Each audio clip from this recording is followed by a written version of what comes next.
coffee? No, thanks, Paul. What's gotten into your young brother lately?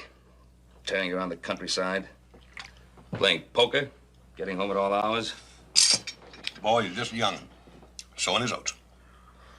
Well, we should straighten out and confine his oat sowing activities to the ranch. Rat him out of bed, will you? He'll spend the whole day there. I'll get him for you.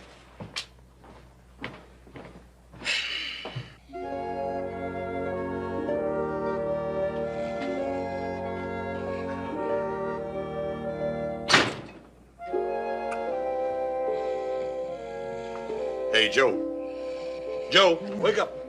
Wake up, wake up. Up, madam. Come on. Hey.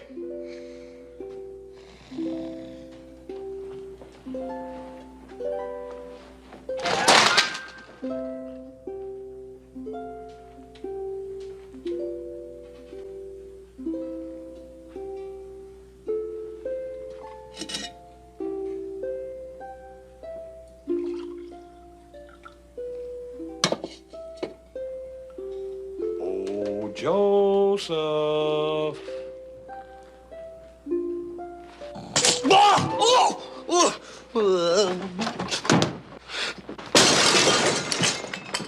What's going on up there? Oh!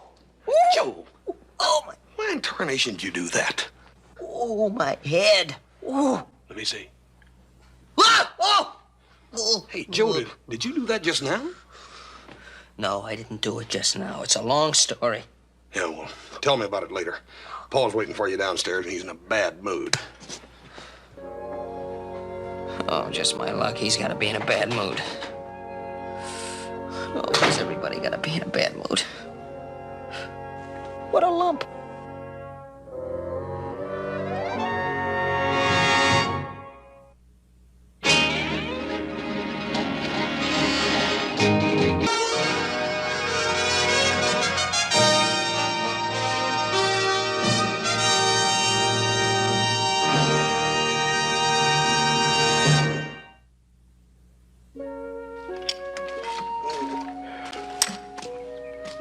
What time did you get in last night, anyhow, little brother? Oh, I guess about 4 o'clock. It's a good thing Paul didn't catch you. You'd have more lumps that one. Ooh, Hoss, I must have laid in that road for hours after they bushwhacked me. How much did he get off of you, anyhow? Well, I started out with about $20, and after the poker game, I guess I had close to 100. Wow. You sure got a talent for trouble, little brother. Paul sends you into town to get the mail. You end up in a poker game, win $100, and then get bushwhacked. How do you get in all them messes, anyhow? Oh, there's this new tin-horn gambler in town named Traeger. He's bragging to everybody about how great his cards were, so I thought I'd show him. Show him what? Like how to draw to an inside straight? Hey, you know, I did, too. I drew an inside straight against him. He was a big loser in that game. And I wouldn't be a bit surprised if he wasn't the one that bushwhacked me. He was a real bad loser. Here comes Paul. Talk about something else. Hoss, Yes, sir. here's a list of supplies. And you, young fella, don't forget that window pane. Yes, sir. Make sure that he gets home at a decent hour, will you? Yes, sir. Oh, and stop into the post office, see if a package has arrived from Adam. Oh, yeah. When's he coming home? In about a week. Oh, I got a letter from him, which this young man finally brought. Seems he bumped into an old friend of his, a clipper captain, who needed some ready cash. So the fellow offered to sell Adam a beautiful uncut ruby, which he picked up in India. Adam buy it? He sure did, for $1,000. Worth much more, of course. That Adam. Ain't he a shrewd one? Yeah, he sure is. He didn't want the ruby stolen or maybe lost, so he put it in a small, plain box and sent it home. So, check at the post office, huh?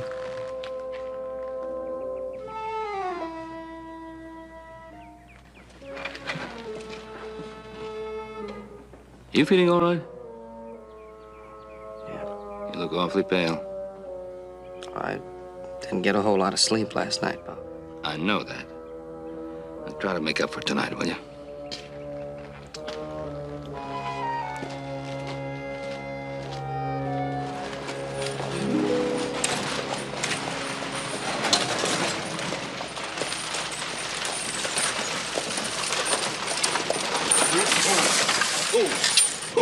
Boss, you start ordering those supplies. I'll be back in a minute and help you load them. Wait a minute, where are you going? Over to saloon. Now, Joe, don't you think you got enough trouble without going over there and getting yourself in another poker game? Look, stop worrying me. I'm not gonna get in another poker game, I promise.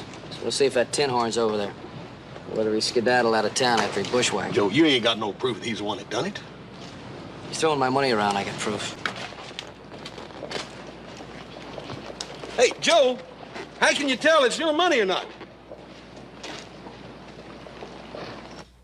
Well, it's gonna cost you 10. Morning, little Joe.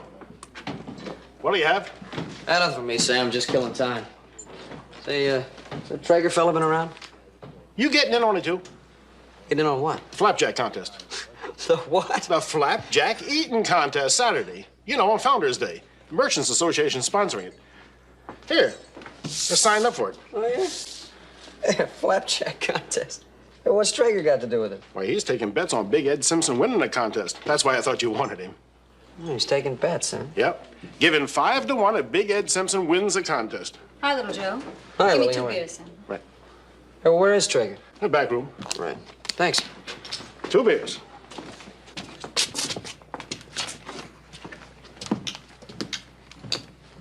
I hear you're throwing all kinds of money around, Traeger. What? Oh, well, last night after the poker game, you said you were broke. Now you're throwing all kinds of money around in some contest. Well, it ain't none of your business, but I ain't throwing no money around at all. All I'm doing is making bets on Big Ed here winning the flapjack contest. Flapjacks is my favorite food. Especially when the prize is $500. Now, Big Ed, you simmer down. Stop your bragging. Otherwise, I'm gonna have to raise the odds on you. So how are you going to pay off if he loses? Big Ed ain't gonna lose. But if he does, the payoff is my business. So like I was saying, I'm taking bets on Big Ed at 5 to 1, and I'm paying off by the book. Put me in for $10.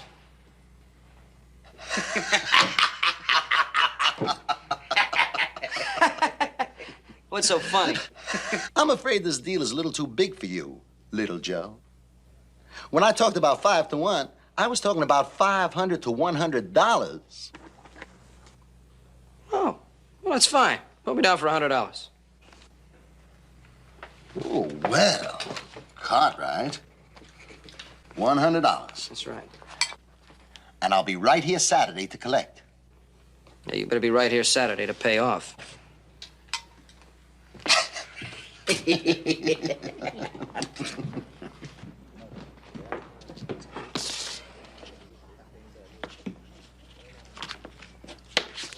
See you, Sam. See you, Joe.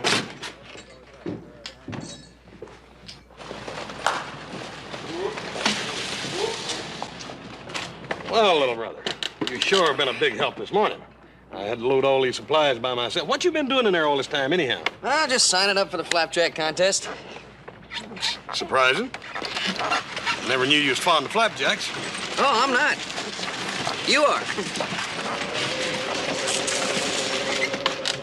What's that supposed to mean? Well, I just signed you up for the flapjack contest. That's crazy. If I wanted flapjacks, I'd just get Hop Sing to mix me up a batch. The winner of the flapjack contest gets $500.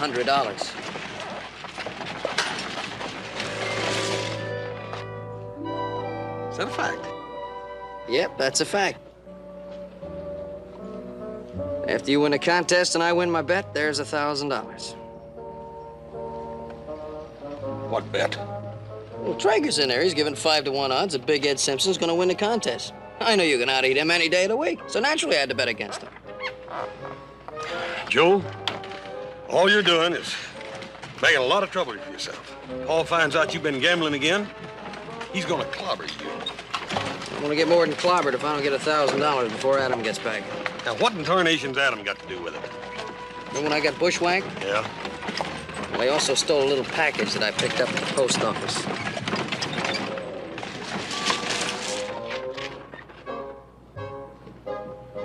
Adam's $1,000 ruby? Adam's $1,000 ruby. You see, Hoss, I gotta get that money. I just gotta. Well, I'll tell you what you gotta do, little brother. You gotta tell Paul this whole miserable story. Just lay it on the line. Now, that's what you gotta do. But stop to think for a minute. Try to visualize what's going to happen when I tell him the truth.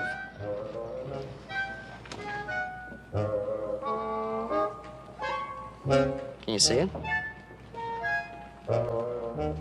Wouldn't it be easier just to win the $500?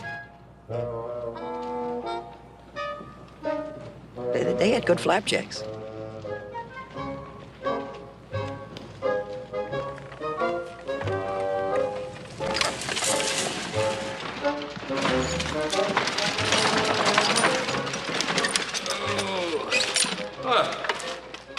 Where's Hoss?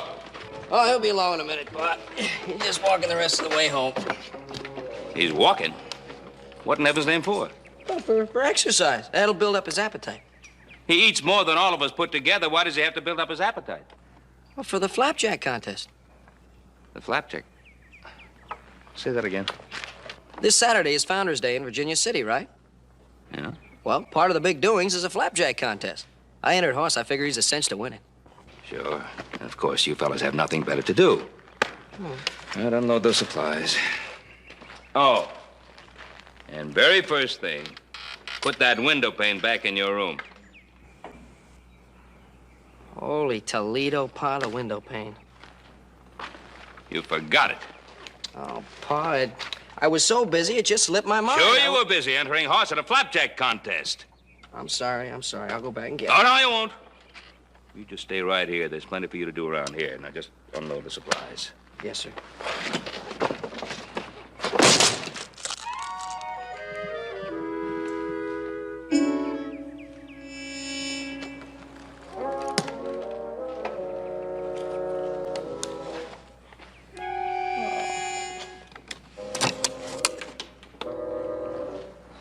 I guess Hoss thought of it for me. Congratulations.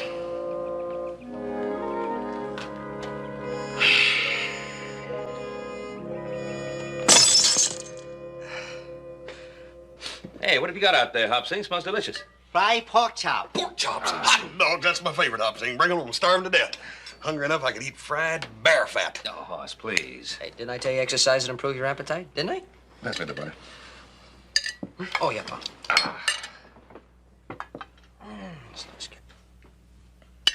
No, thanks, Hopsing.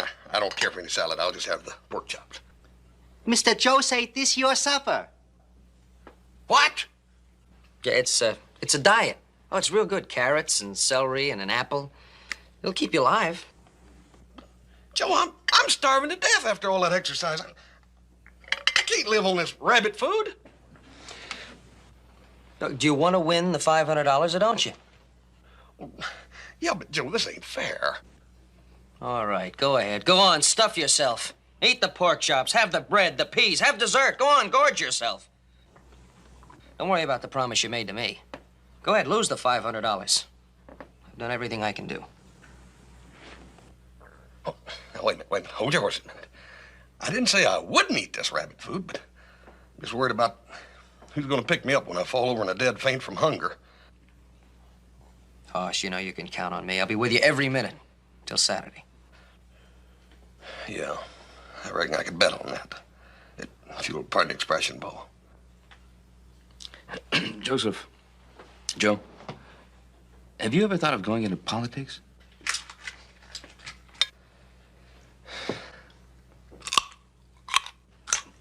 Oh, Hoss, do you have to make all that noise?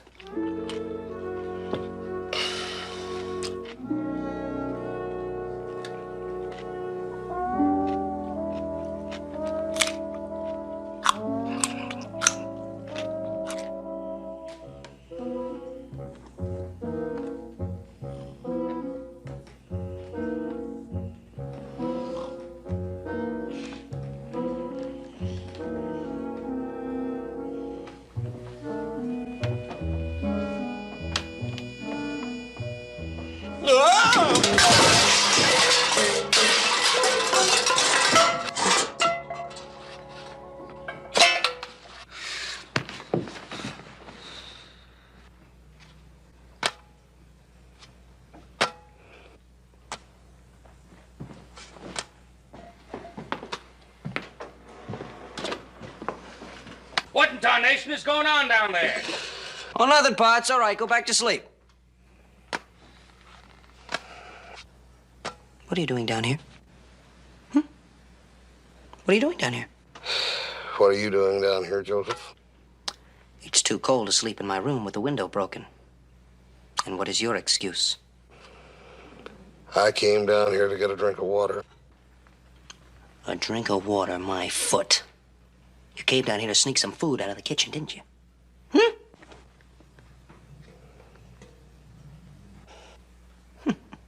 And you're sorry, aren't you?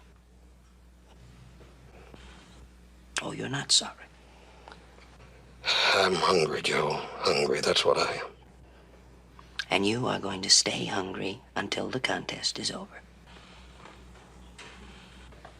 Now go upstairs and go to bed.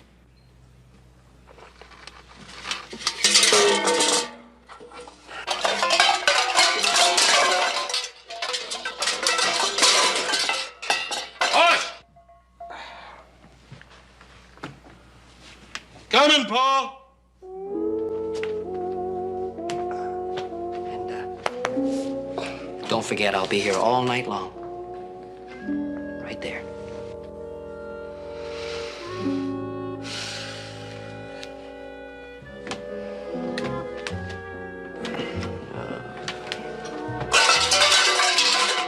Here, Joe. Yeah, Pa, I'm coming up. I'm just straightening up.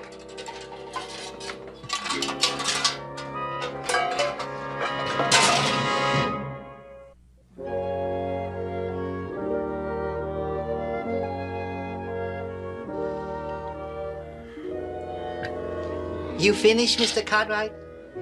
Yes, thank you, Hopsy. Joseph. Yeah, Pa?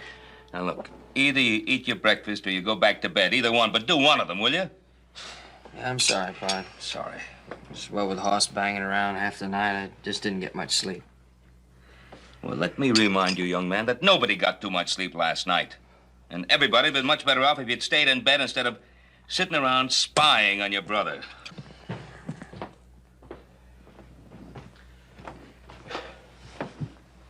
Morning, Paul. I'm saying, you got any breakfast for me? Hey, where's the apple? Mr. Joe say apple only for supper.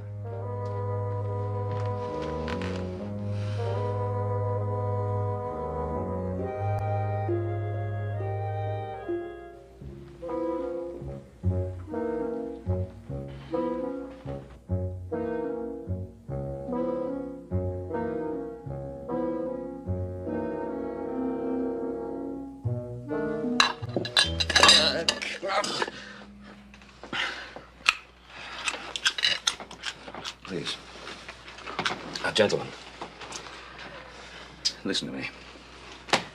I'm going to seek the peace and quiet of the upper pasture. And against my better judgment, I'm forced to send both of you into Virginia City again to get some more fencing, which we need. And I'm going to count on you, Hoss, to see that your young brother keeps out of trouble. That ain't always easy. I'm making it your responsibility, Hoss. And as for you, young man, don't come home without that window pane. You know you can count on me, Pa. Well, I'm sure trying, son. I'm sure trying. Excuse me.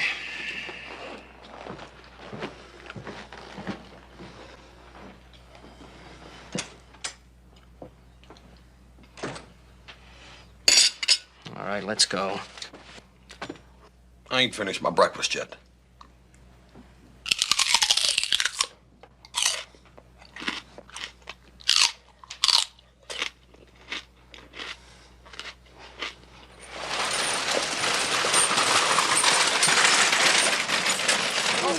Whoa. Hey, where you going? In the saloon. Hey, Joe, I promised Paul I'd keep you out of trouble. Trouble? Who's getting into trouble? I just got an idea to get us out of trouble. Well, more trouble than we got out of yesterday. Hey, don't forget the window pane. The window pane. Get up. Get up. All right, Sam. You're getting to be a regular customer. How come you're back in town again today? Horse and I came in to pick up some fencing. I'm just killing time till he gets it ready. Oh, that's hard work. Waiting, I mean. So have a beer. I'll take you up on it. Sounds good. Well, if it ain't the big old spender from the Ponderosa. What's on your mind, Traeger, besides the usual larceny? Well, I hear you got that big fat brother of yours entered into the flapjack contest. Yeah, that's right. And that big brother of mine's gonna ruin you when you have to pay off all those bets. Is that so? Yeah, that's so. What do you think about that, Big Ed? Nothing. That hoss has been eating so high on the hog out there at the Ponderosa that he ain't gonna be no competition at all. Now, you gotta be poor to be hungry. And I ain't had a job in 6 months. What do you think about that, Cartwright? I think your friend's head's as fat as his belly. I'll tell you why he hasn't worked in 6 months, because he's lazy. And that's why you're gonna lose, because my brother Horse is not only a big eater, he's also a fast, ambitious eater. You, wouldn't be willing to put your money where your mouth is? Oh, are you talking about another bet? Now, what else would I be talking about? Now, let's see, my confidence in Big Ed was 5 to 1. What's yours and that brother of yourn? Well, I don't want to terrify you, Traeger, so we'll leave it the same, 5 to 1. Good. I'll put 500 against Horse. Mark it down. I sure will. Let's see. That's 500 500, right. against Horse Carter. H-O-S-S. Now, you be sure to be here tomorrow after the contest, Oh, won't you? don't you worry. I'll be here with a new and bigger wallet. Thank you, sir. You're very welcome.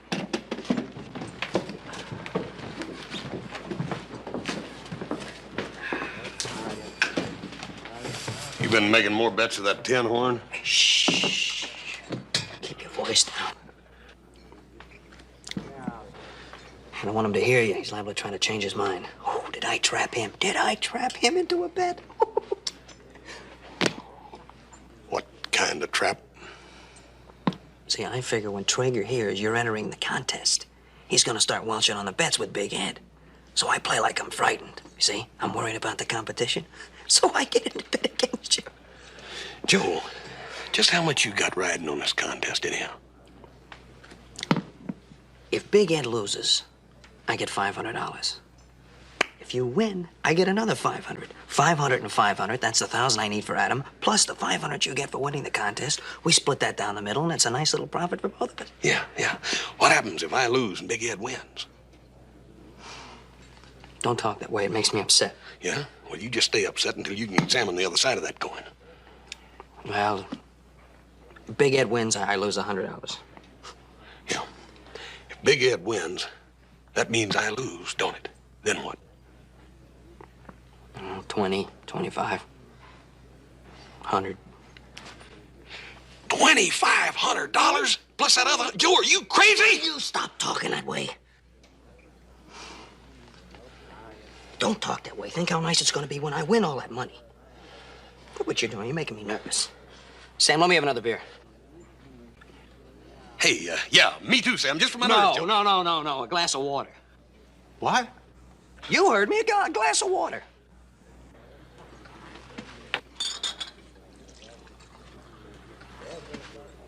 Look, Hoss, beer has hops in it. It's filling. It's fattening. Now, no beer.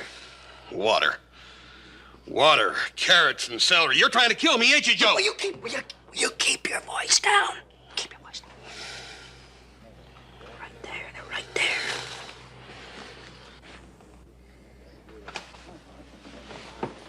You know that little Joe? He's a lot smarter than he looks. Yeah, but not as smart as you, Traeger. Prettier, maybe, but not as smart.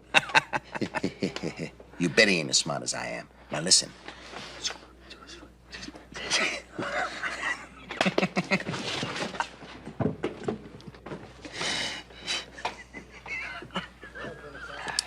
Come on, finish your water.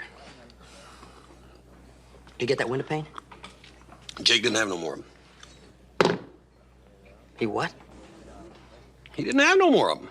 After I bought that one yesterday, the one you busted, he ran out. He said he'd had a big run on him. Oh, no. Oh, Pa's gonna have my hide. Well, I guess that's kind of my fault, little Joe. What? The window panes. You know the rooms I got upstairs? Well, I've been renting them out to cowhands that can't afford the hotel. Well, a couple of them got to whooping it up a few nights ago and broke 5 of them, so I had to go over to Jake's and replace them. Sam will buy a window pane from you. Already got him set in the windows. All right, I'll take it out of the window. Then how am I going to rent a room? Hey, how long did Jake say to be before he got another window pane? He said it'd be at least a week. Sam, what do you get a night for the rooms? 50 cents. All right. I'll buy the window pane from you. I'll pay you 50 cents a night till Jake gets the new window panes in. A deal? If it means that much to you. Right. Be right down.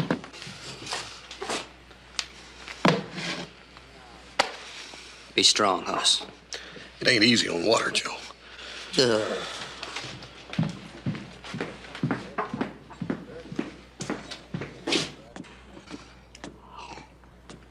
Sam, is this the strongest water you got?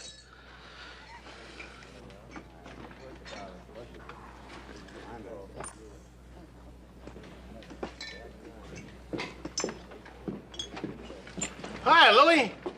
A little early for work, ain't you? You run such a lovely place here, Sam. I just can't resist it. Hello, Hoss. Howdy, Miss Lily. What you got in the package? You remember your birthday last month, Sam, when I forgot to get you a present? Oh, that was all right, Lily. I didn't mind. Oh, well, I did. And it's been bothering me ever since. So today I got you a present. Got it from Mrs. Hawkins. It's her specialty. What kind is it? Lemon cream meringue.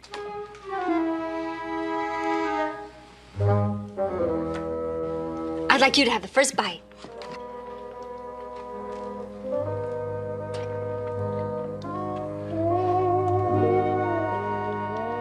Lily, that is the tastiest pie I ever ate.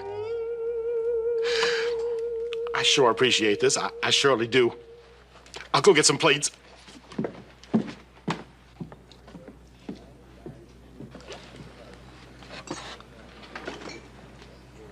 How about you, Hoss?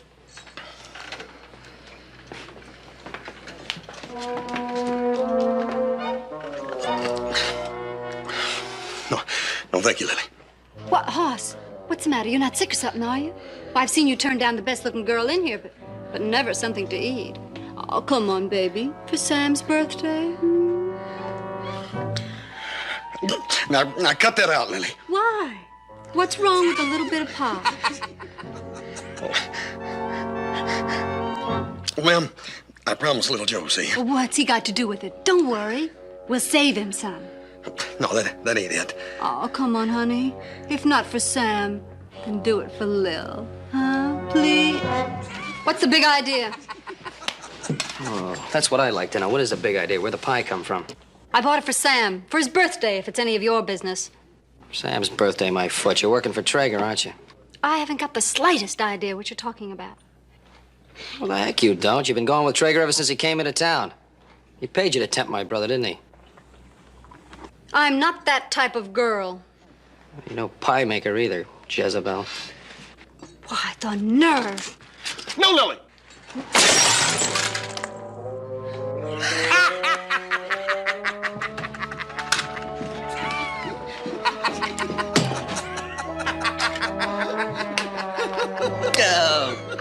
Cut that out. Sam, I need another pane. That means rent on another room. Money is getting to mean less and less to me all the time. Will you leave it alone? Come on, weakling.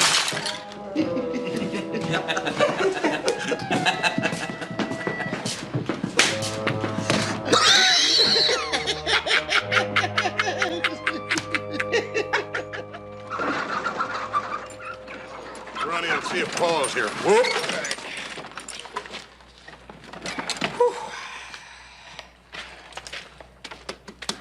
Made it.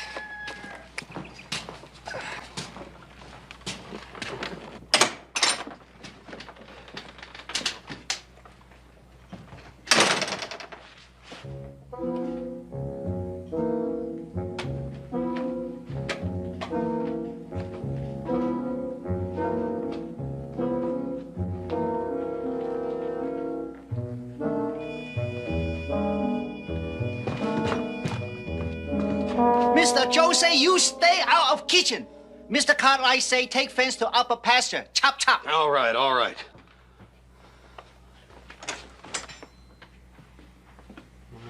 Oh, Joe, Paul wants to get that fencing up to pasture. Yeah, I'll be with you in a minute. I want to find a nice, safe place for this. Well, hurry it up. It's going to be dark before we get back. Okay.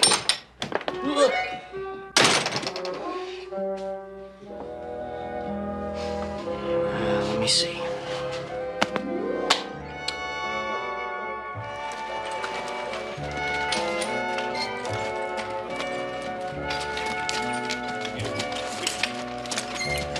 Fellas, let me put my horse up. I'm plumb tuckered out. Right, Paul.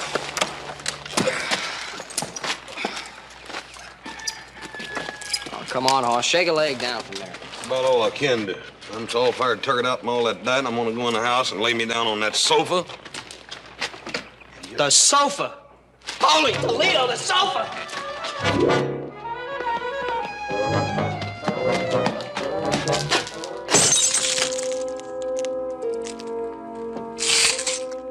Joseph!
We caught a hog in a trap.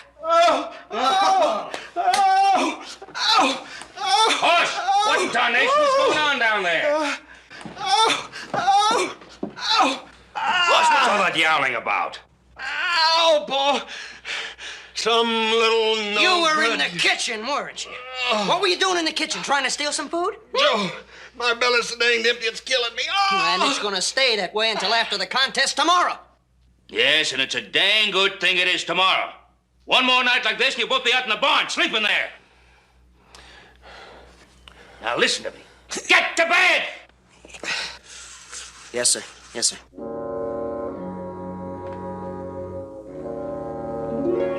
Hurry up, fellas. Let's go. Yeah, we're coming, Pa. What's that for? Huh? Oh, that's for the painted glass. It'd be cheaper to go ahead and buy a whole glass factory. Well, after you win that contest today, Hoss, I just might be able to afford a whole glass factory. There, lie down, rest. That's it. I want him to save his strength for the contest. Well, this I gotta see. Should be some compensation for the last few days, anyway.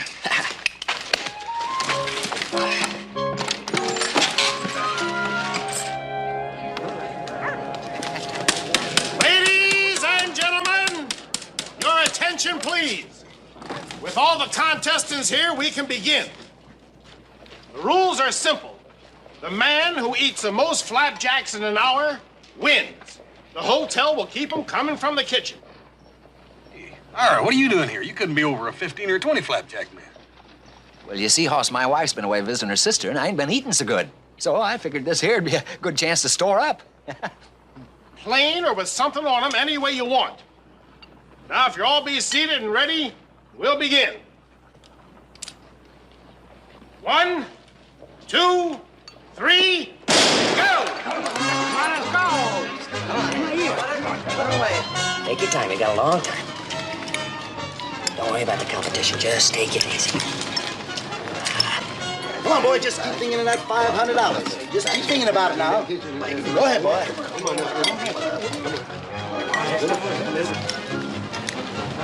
Joseph. Yeah.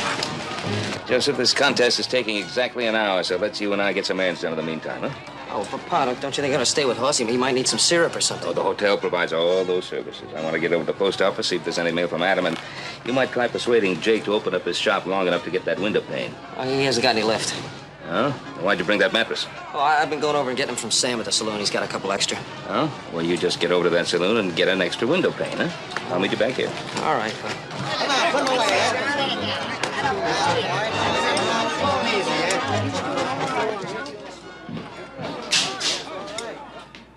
Howdy, Mr. Traeger. Howdy. Be with you in a moment. No hurry. How's the contest going? Just fine. I do believe the whole town's out there watching. Yes, I know. I was counting on watching it myself when the bank closed at noon, but they went up to starting time. Yeah, I know. All right, sir, now what can I do for you? Well, you can put the money in this here valise. What? You holding up this bank? And shoot the bank if I have to. Now, you just do as I tell you, and you won't get hurt.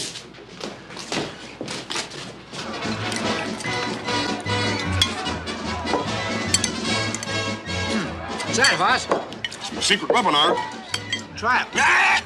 Ain't got enough to go around. Boss.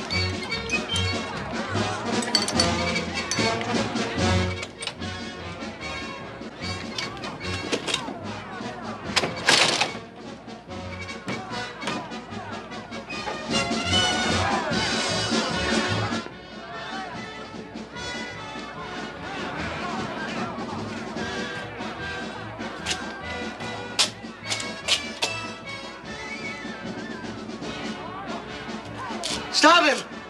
Stop him! He robbed the bank! Stop him!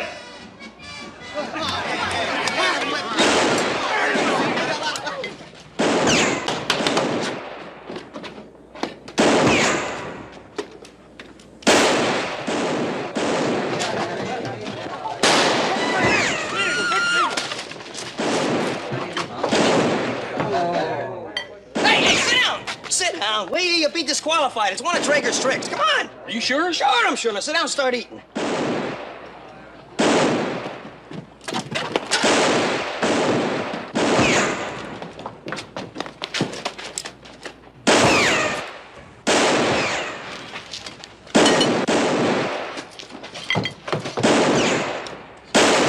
Go right on and eat.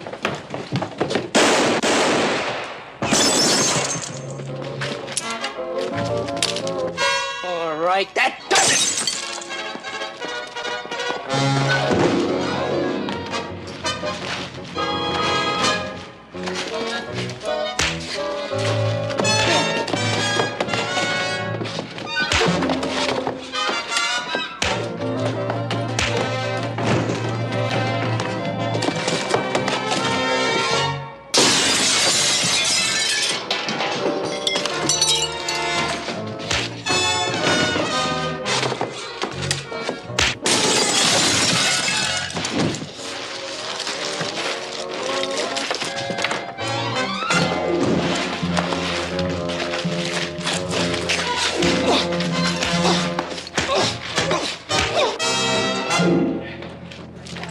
Hey, what are you doing here?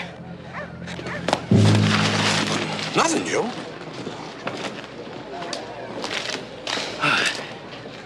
Well, you'd just go to any lengths to break a window pane, won't you?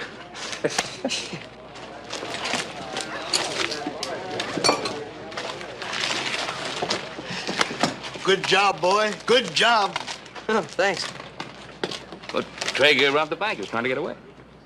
You what? Traeger robbed the bank. He was trying to get away. You mean he's a crook? Sure. You saved the bank thousands of dollars, boy. Yeah, but now I can't collect my bet.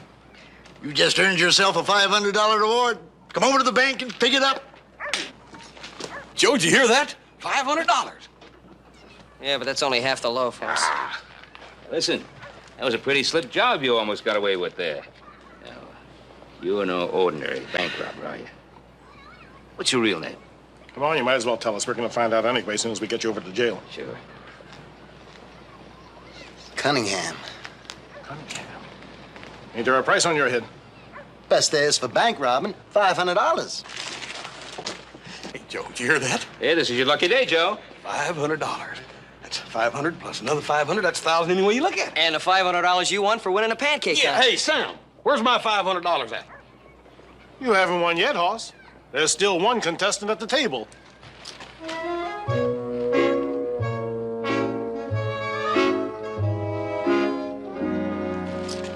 Ira's still at the table. And in the remaining time, if he eats more than you, he wins. That dang Ira. He ain't no bigger than my leg. Yeah. All right, let's get this Jasper off to jail.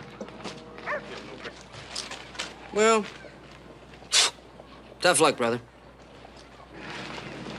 Wait a minute now. Huh? Where you going? Oh, I'm going over to jail, see about my reward. First things first. But, Pop, what's more important than my reward? A window pane. Oh, now, come on, Pop. For crying out loud, you don't expect me to drop everything that's important just to get a... A window pane. A window pane.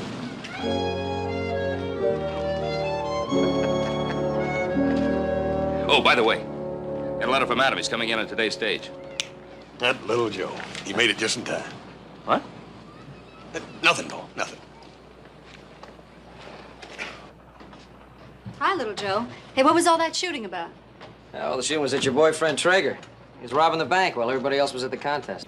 No. How about that? Can't trust nobody no more. Hey, what's that? Little trinket that bank robber gave me. Probably a phony. Yeah. Let me see that. Yeah. Oh. I told you. A phony.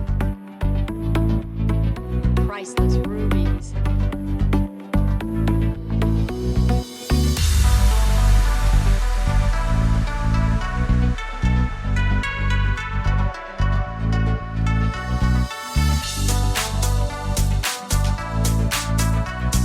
Well, what do you think this time?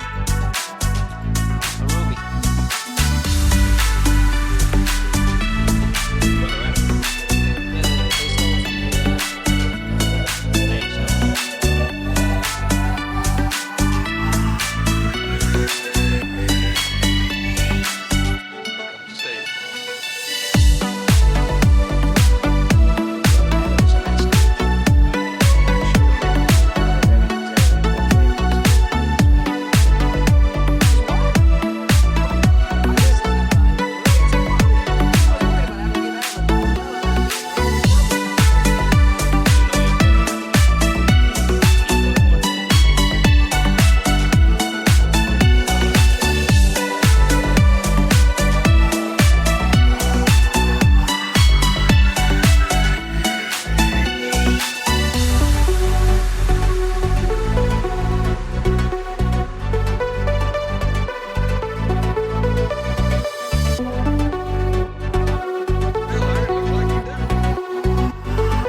they're talking about, at least, what little Joe's talking about, I think, is, money. Hmm?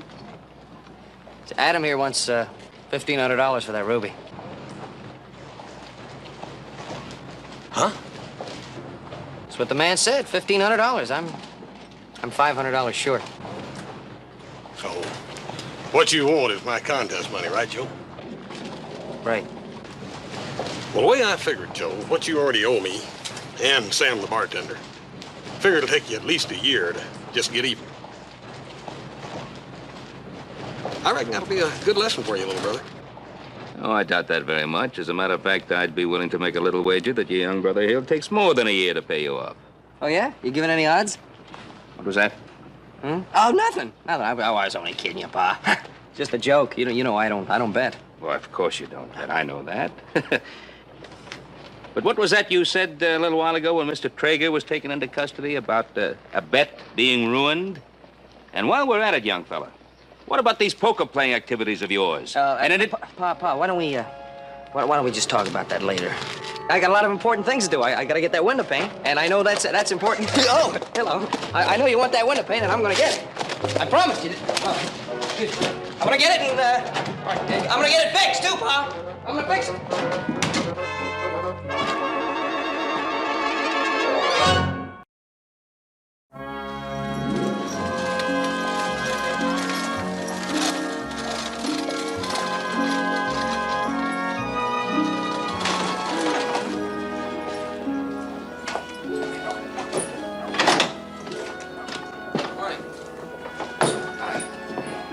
Hey, Tuck. Howdy, little Joe. Mr. Cartwright. Tuck. Hey, what'd you do to your leg? Well, I got a new stallion out to my place. Tried to bust him. He blamed near busted me. Hey, when are you gonna learn to leave the bad ones to the good riders? Well, his name fooled me. Mama's boy.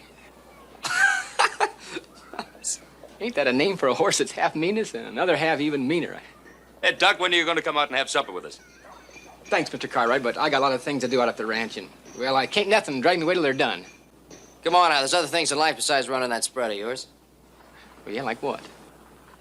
Like having supper with friends, or playing a little poker, dancing with some girls. If you had a spread as big as Tuck's here, you wouldn't have any time for that dancing and poker playing. Tuck, come on out. You're always welcome out at the Ponderosa. Thank you. Really, how's the leg feeling? Oh, tolerable. Just tolerable, huh? How come you're so spruced up? I'm gonna meet some friends of Pa's from back east, Philadelphia. I figure with some of the riff-raff running around the street here, I gotta try to make a good impression. Well, the tie don't help that much. Thanks a lot. We'll see you.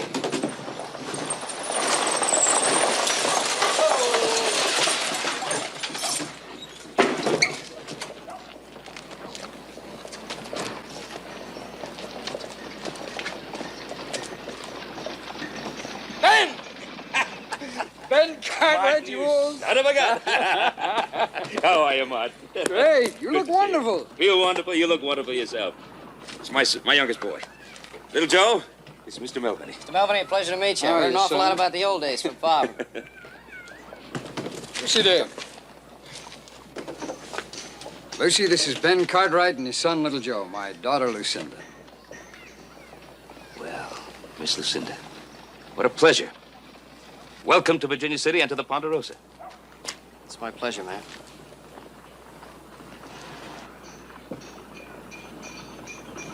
Listen, let me get the bags for you. Which ones are they? Oh, let me give you a hand. No, that's all right. I got them. All right. Here they are right here. These three? That's it. Martin.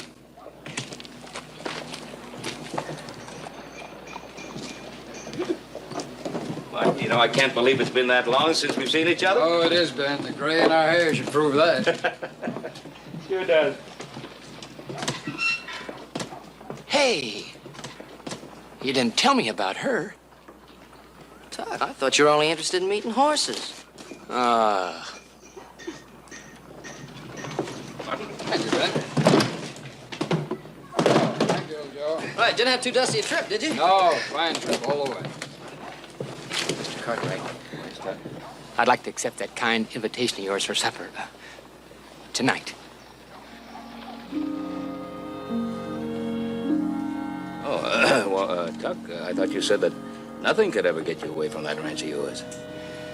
What ranch?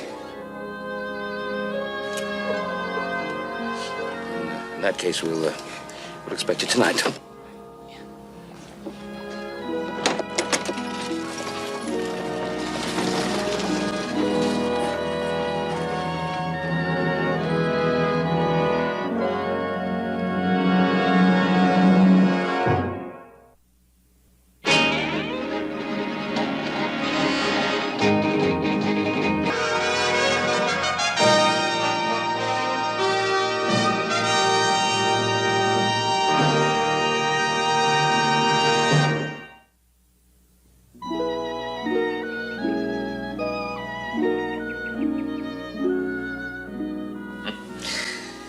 I remember you leaving St. Louis to go back east like it was yesterday.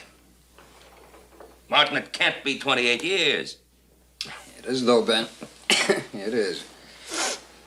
I never thought when I left I'd be corralled in Philadelphia, a place I'd never even heard of. Well, I'm sure glad to see that you've done so well. Yes, I've made some money. You know, the best thing that ever happened to me, though, was meeting Ada there and not having Lucy.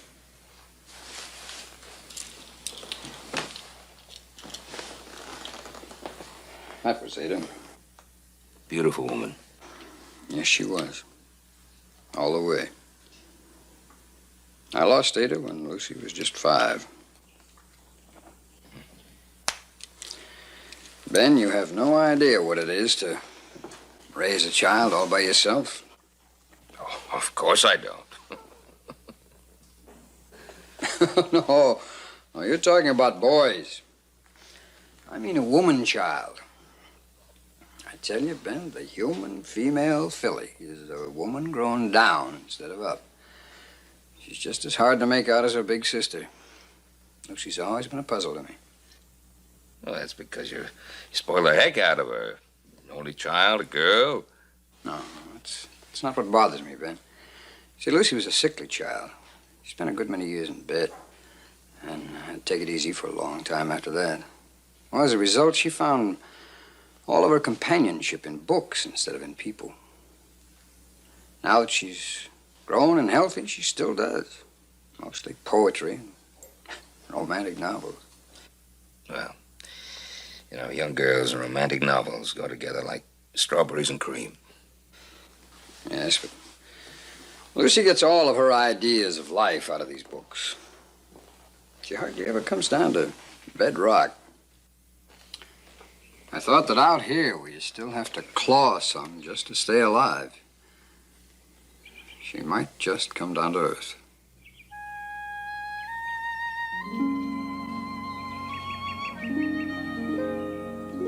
And neither of you have read this latest book by Mr. Charles Dickens. No, not me. Well, I suppose it is understandable. Tale of Two Cities was only published this year. Probably hasn't reached the Virginia City bookstores yet. The bookstores? Yeah, the bookstores. Miss Lucinda, I'd sure admire to read it. Well, I'd be very happy to lend it to you. As soon as I finish reading it. Again.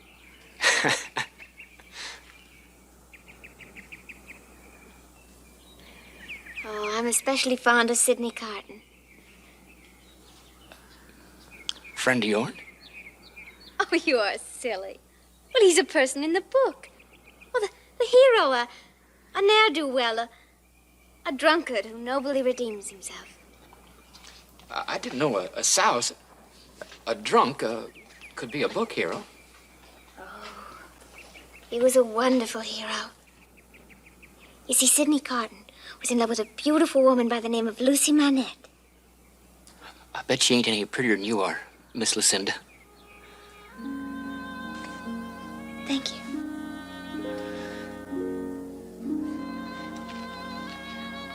All my friends call me Lucy. I hope you both will. You just talked us into it. Tell us more about the other one. Well, Lucy Manette was in love with a handsome man by the name of Charles Darnell. But Charles was in prison, and they were just about to execute him.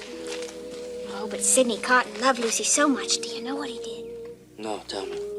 He sneaked into Charles Darnay's cell, drugged him senseless, and took his place in prison. And died in his stead. Was that a pretty nearsighted guard if he couldn't tell the difference between them? Oh, but they looked alike. Now, do you know what Sidney Carton said just as they were about to execute him?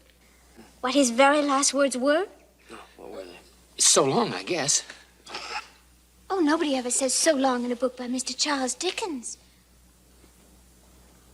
Well, not when they're about to die, anyway. No, what he said was,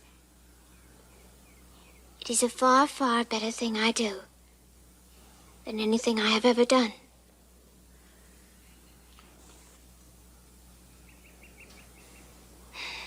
Isn't that a beautiful epitaph? Sorry, I think the whole thing is pretty silly. What? Well, the way I look at it, this fellow would have been a lot better off if he just let well enough alone. His rival dies, and he has a girl he's in love with. Apparently you don't understand this kind of nobility. This was an ideal sort of love. Oh, come on. There's a big difference between being noble and being stupid. Listen, if Lucy says something's noble, then it's downright noble. And don't you go saying anything she says is stupid. Look, I'm not arguing with Lucy. I'm arguing with this fella Dickens, the guy who wrote the book. What, are you taking up for Dickens or something? Don't you start weaseling. Who's weaseling? He ain't here, and she is. And if she says something is noble, it is. And don't say anything she says is silly. Look, if I want to say that something is silly that this guy Dickens says, or he's stupid, or anything I want to say, I'm going to say it. Whether it's Dickens or this guy Carton or Napoleon Bonaparte, if I want to say it. Joseph? Supper's ready.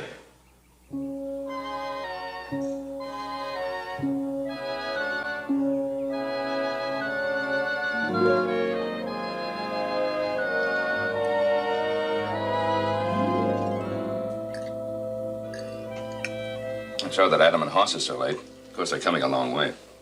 I can hardly wait to see the sights around here. I'd sure admire to show you myself. Be an honor. I'm sorry, Tuck, but Lucy already has a guide. Me. I'd be delighted to have two such exceptional guides. What do you think you'd like to see? Now, Adam and Hoss are doing some branding down at the South Creek. Oh, no, thank you. I mean, oh, well, I've heard about branding. I don't think I'd enjoy it. Yeah, I don't suppose that'd be too interesting for a young lady. How about Indian's grief? Yeah, that's a wonderful idea. Just the ticket. What is it? It's just an old Indian landmark. Oh, now, wait a minute, Joe. It's more than just an old Indian landmark. It's probably the most romantic spot around here. Really? Oh, please tell me about it. Well, see, the Indians, that is, the Paiutes, believe that the great chief is buried at Indian's grief. They mourn him. Because according to their legend, at the very beginning of time, the great Manitou, that is, the great spirit, visited his wrath upon them. And after many men, women, and children had died, the medicine men told the chief that the only way that the great Manitou could be appeased would be if the chief sacrificed his eldest son to him. No. Well, the chief prayed to the great Manitou and asked that he be allowed to take the place of his son.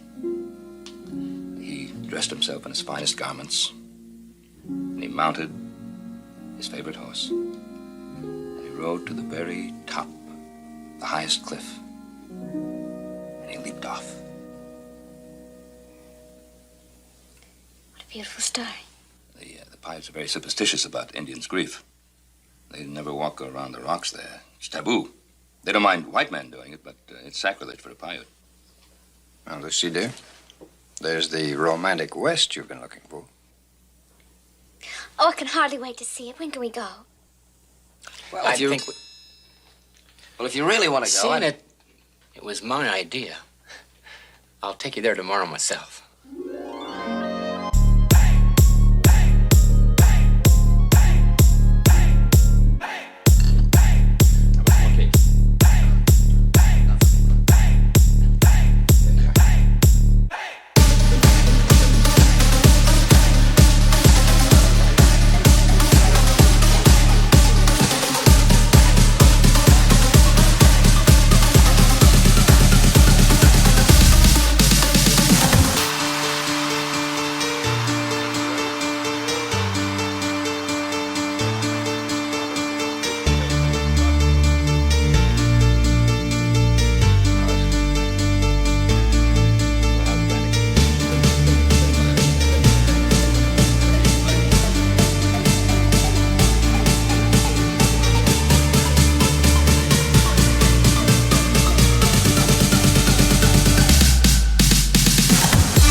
Indians.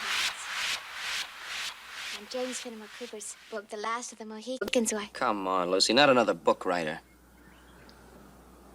These are not storybook Indians. They're real and they're dangerous.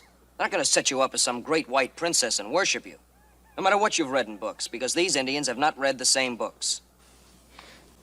You don't have to be angry with me. That's right. You ain't got no call to rear up and stomp on her like that. Oh, come on, Tuck. We've both seen what these renegades do to white women. It's not pretty. Now, we're not going until it's safe, and that's all there is to it. He's right. They ain't playing games. Hey. Come on, are we still friends? Sure we are. I guess I did jump on you a little quick. I'm sorry. Ready to go? Yep.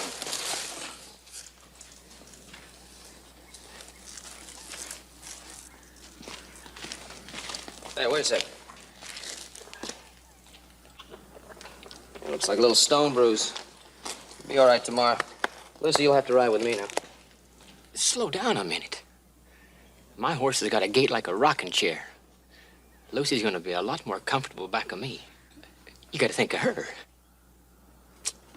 You know, Tuck, I just don't believe you. You're so noble. You know, you make that fella Sid Carton look like a tin horn. I'll tell you what we'll do, though. We'll flip a coin for it. Let me see that there coin. If you can't trust your friends, who can you trust? Call it in the air. Heads. Doggone.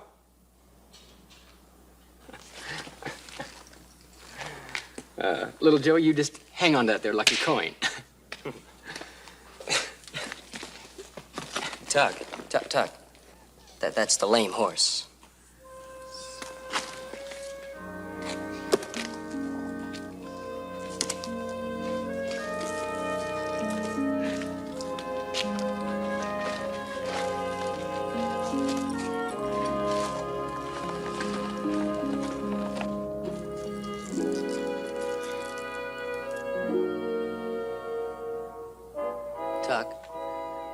Tuck. And anytime you're ready.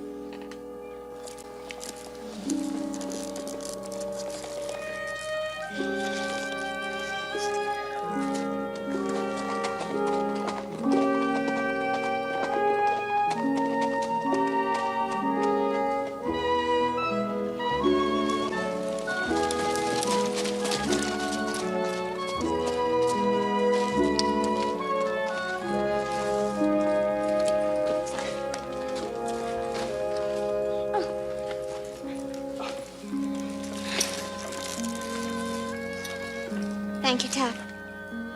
Thank you. Well,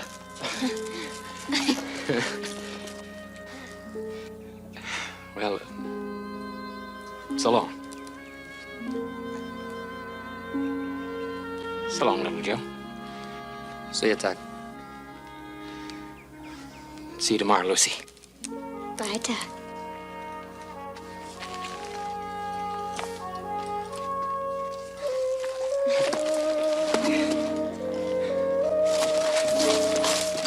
So long.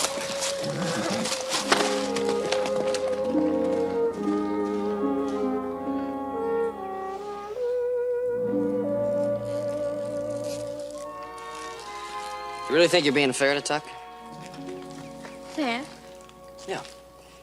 You know, Tuck's whole life has been the ranch. Ever since he was a little boy before his folks died, that's all he's thought about. Never even had a girl of his own. And all of a sudden, you come along, and he falls for you. I like Tuck. I like him very much. Everybody likes Tuck. There's a big difference between like and the way he feels about you. You seem to be very sure that I couldn't learn to return that love. You and Tuck? No. You don't have anything in common.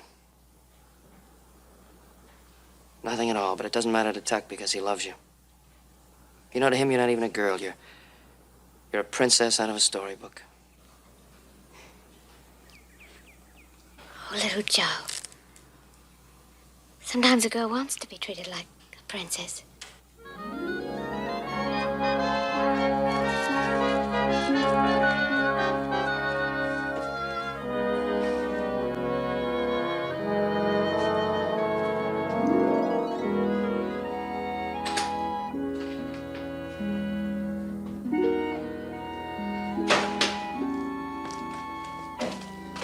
Dear, why don't you come along with us? We're going out to Timberwolf Mine. We sure wish you would. We haven't seen near enough of you. Now I understand you'll be leaving for home in a couple of days. Going home? I'm sorry, dear. I meant to tell you. We're going to have to leave sooner than we planned. Timberwolf people are insisting that I go back east immediately to organize a mining syndicate.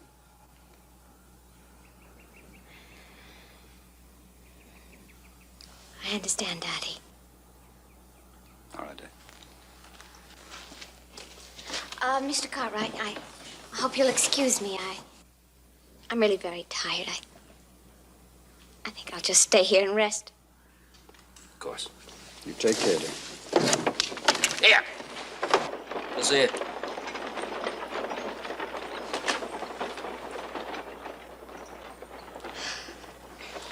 Well, we're gonna miss you. Thank you. Well, I'll miss everything. Gee, I'm afraid my whole morning's pretty well taken up. I have to deliver some supplies to my brothers down in South Creek. Of course, I could stay here a little while with you if you wanted me to. Oh, no, please. I think I'll just stay at home and catch up on some reading I have. Well, better be on my way. You sure you don't want me to stay with you? No, please. Okay. We'll see you later.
How you doing, Tuck?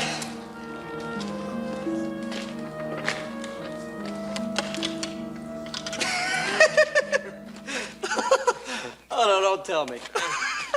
Yeah, I tried to bust Mama's boy this morning. That dang horse rode me again. Getting tiresome of him stepping on the same foot. You'd think he'd want some variety. I noticed it didn't stop you from courting Lucy, though. Where is Lucy? She's in the house, isn't she? Oh, I figured she's with you. The horse she's been riding's gone. It's funny. She said she was going to stay around the house and read.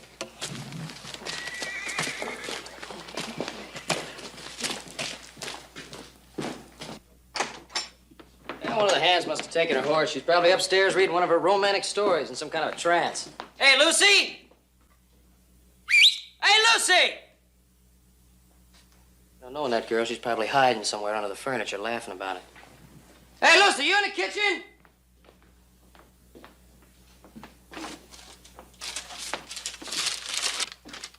What is it? It's a note from Lucy. When I learned we were going home in a couple of days, I just couldn't leave without seeing Indian's grief. Don't worry. To the way we warned her. Well, we'll just go fetch her. She's probably sitting up there on that rock by herself. Yeah, if the pirate renegades don't find her first. I'll get the horses. I'll leave a note for Pa. Tell him where we're going.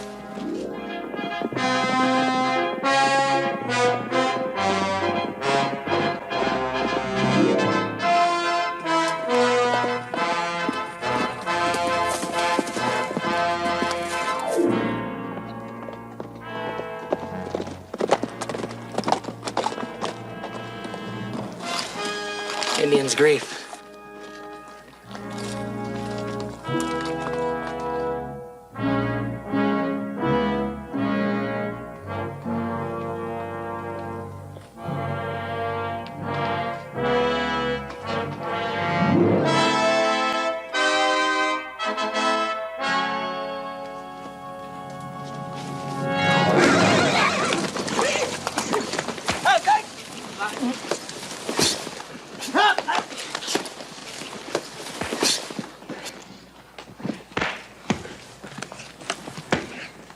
Tokene, go!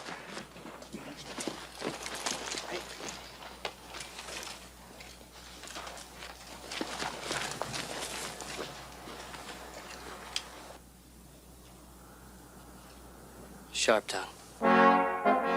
Joe Cartwright. It's been a long time.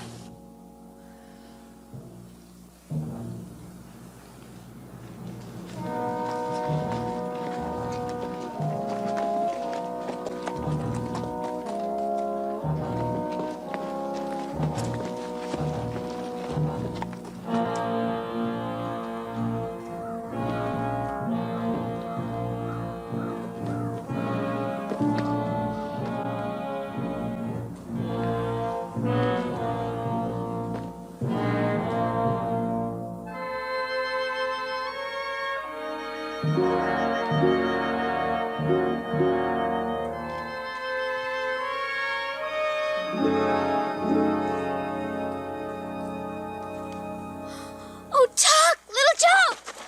Oh, Let her be! Let her be!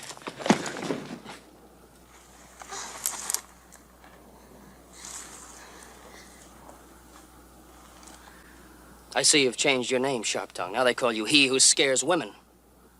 You used to speak for me, Cartwright. Now you speak against me. I used to speak for the man who was my friend. I don't know you anymore. I have changed. I no longer take insults. I no longer take beatings. I no longer am a boy in the white man's school. So now you spend the rest of your life killing innocent people for the insults of ignorant children. I was a child, too. You're not a child anymore. You know, you once told me that the ways of the Indian were better and wiser than those of the white man. Is this how you prove it?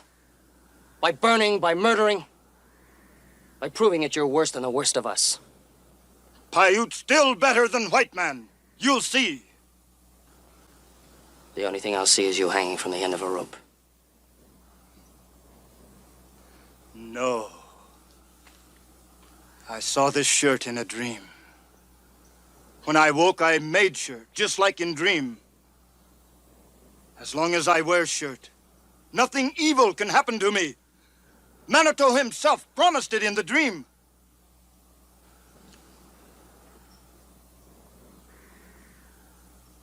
Because you were once my friend, now I do more for you, Cartwright, than white man would if he were on the warpath and had Paiute as prisoner.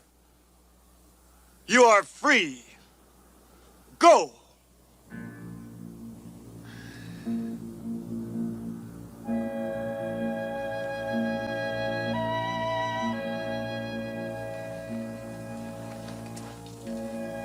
She's my woman.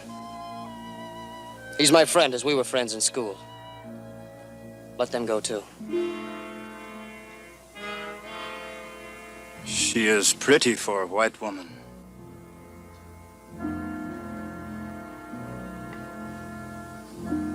But too small for work.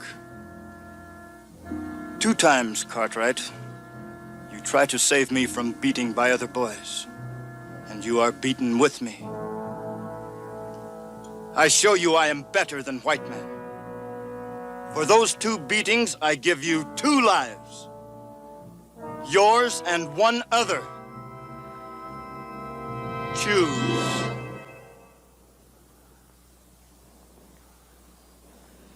What are you waiting for?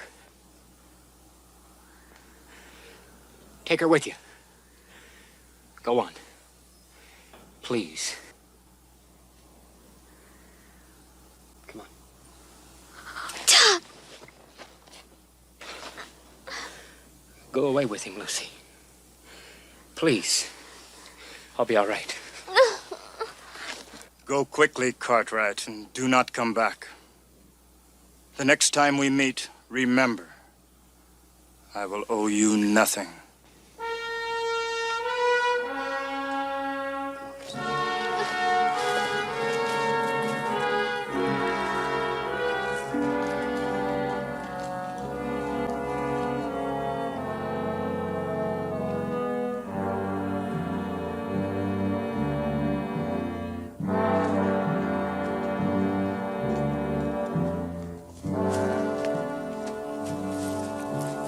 Keep moving. Sharp Tongue can always change his mind.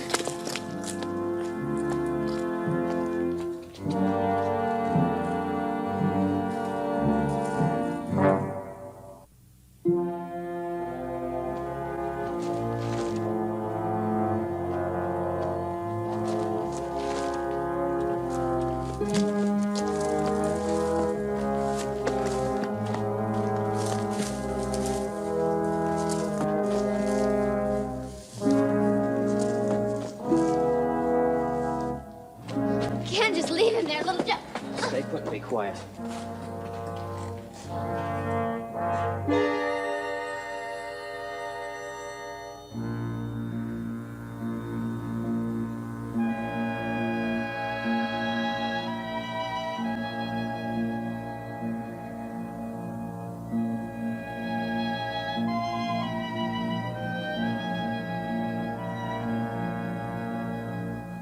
What are they doing?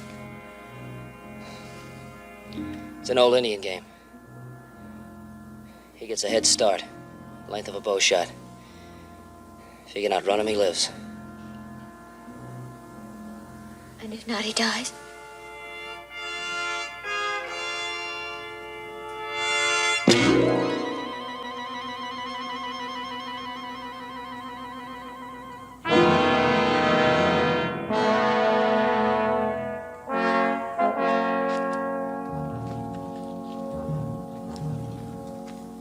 Kawina!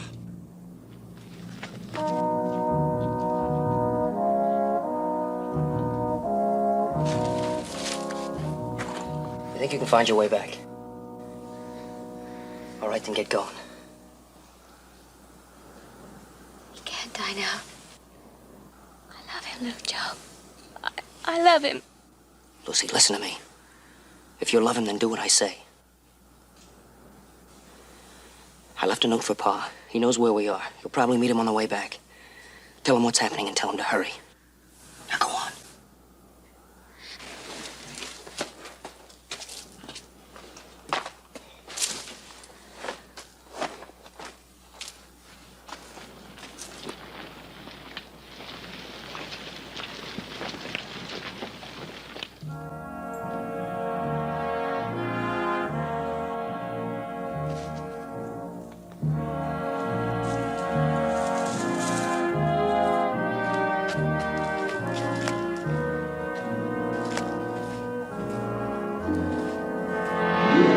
Sharp Tongue! Wait!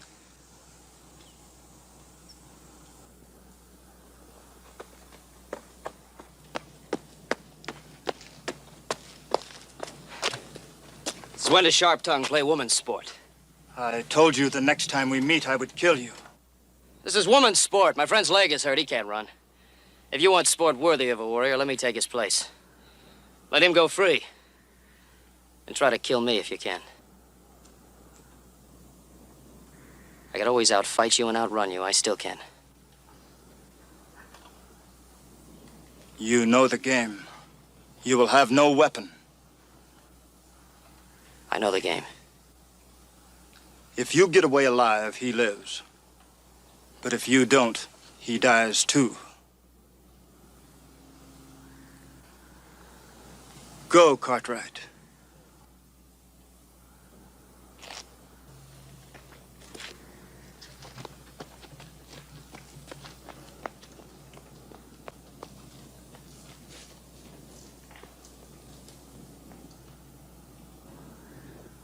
Biaché! What's going on? I'm taking your place. You can't do it. With that leg, you wouldn't have a chance. Now get going.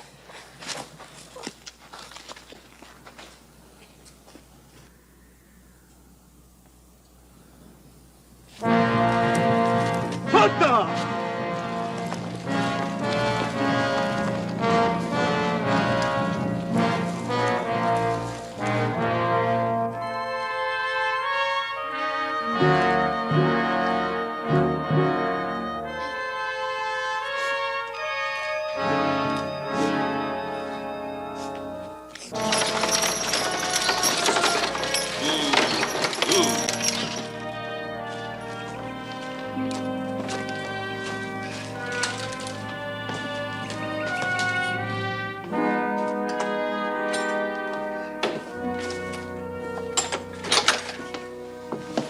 Ben, I'm going to see if Lucy's in her room.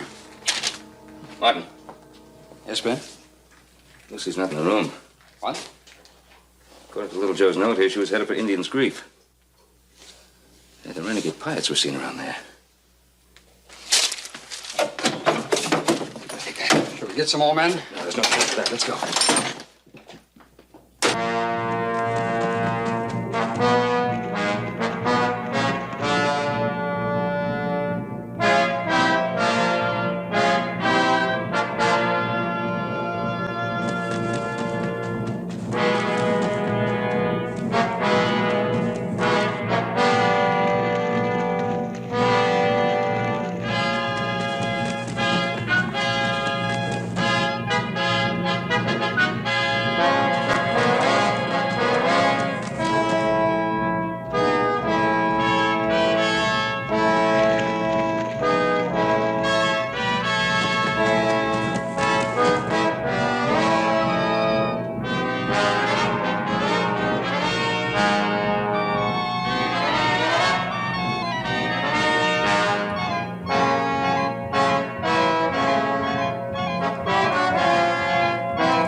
Sharp Tongue, the spirit of the great chief will destroy you if you fight on his burial grounds.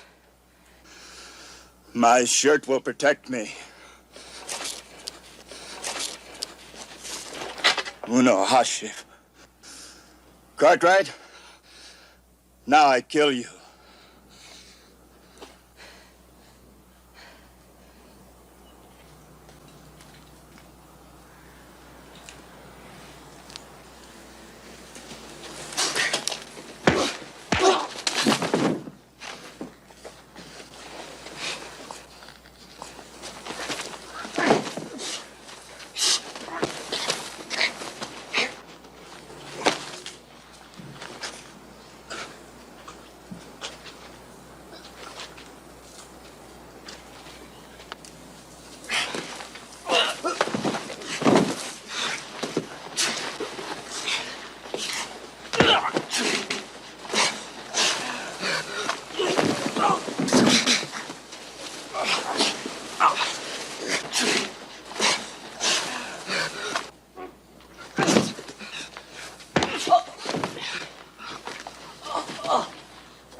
You all right, son?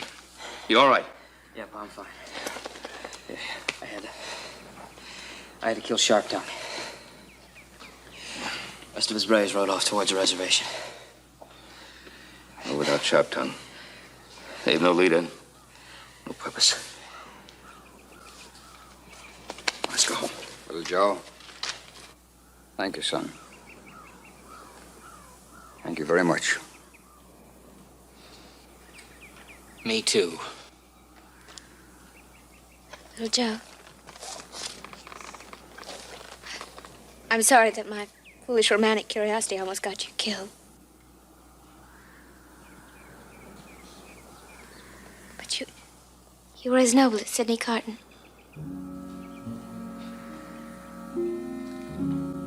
Maybe you'll know the difference now between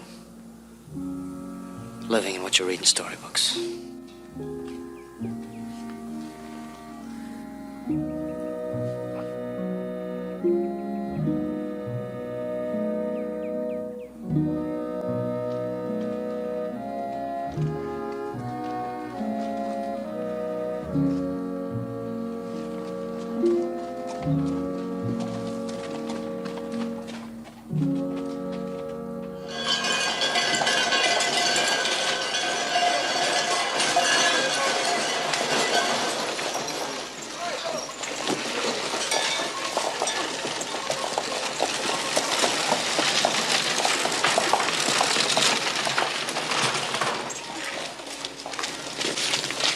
Wait, not so fast. Doesn't the best man get a kiss from the bride?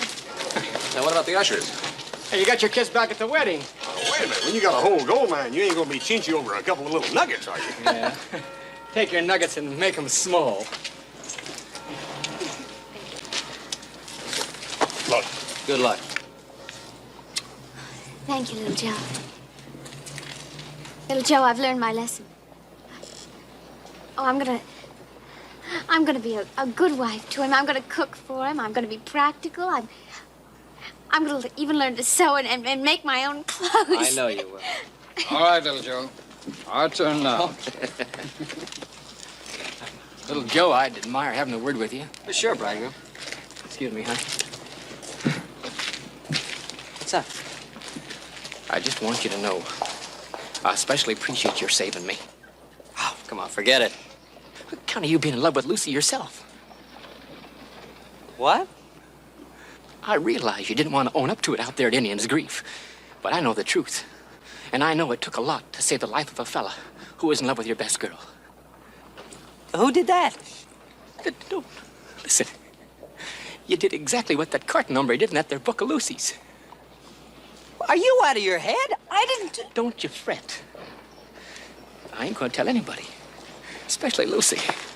Doug, come on. Hey, Tuck, that stage is ready. Thank you, Mr. Cartwright. Tuck, my very best wishes. Thank you. I don't. Pop? Take good care of her, Tuck. I will.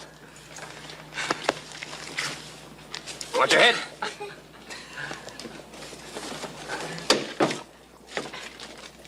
Let her go. Bye.